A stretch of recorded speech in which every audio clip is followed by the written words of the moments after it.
Je viens de faire un voyage génial, c'était superbe. J'ai visité des parcs magnifiques, des musées incroyables. Mais ce que j'ai préféré, c'est le tour en avion que j'ai fait. Et oui, je voyais la ville du haut du ciel et tout me paraissait minuscule.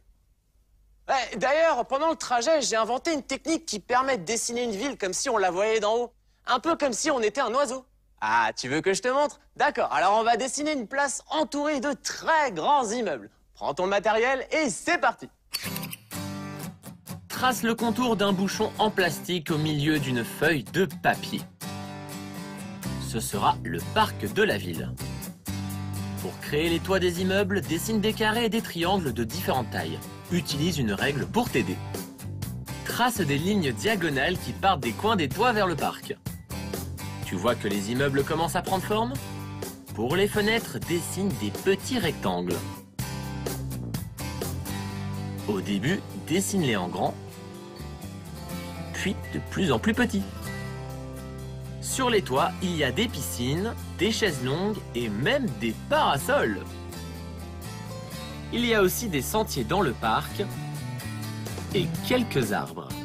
Et autour de la ville, beaucoup de rues et de boulevards où les habitants se promènent.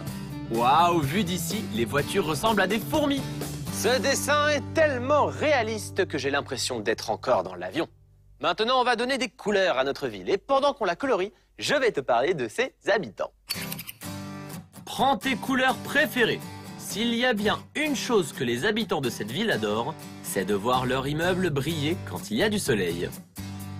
Et tu savais que les habitants d'ici ont l'habitude de se retrouver sur les toits et dans le parc pour regarder les avions voler?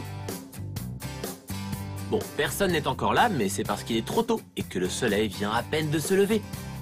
Des amis venus des villes voisines descendent les rues pour leur rendre visite. Aujourd'hui, il y a une grande fête dans la ville et personne ne veut louper ça. Pour finir, je vais repasser les traits du dessin avec un marqueur noir, comme les sentiers du parc par exemple. Et enfin, puisque tu peux voir la ville depuis ton avion, tu peux aussi voir quelques nuages. Génial! C'est vraiment top d'observer notre ville depuis le ciel.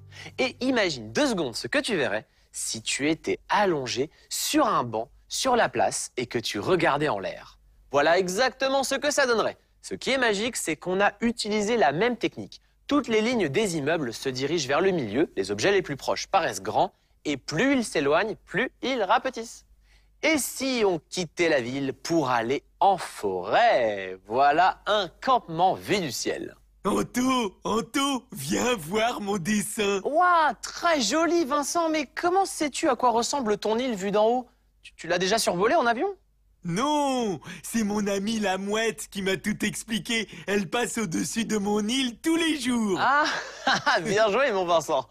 À toi maintenant, imagine à quoi ressemblerait ton endroit préféré si tu l'observais depuis le ciel et dessine-le grâce à cette technique géniale.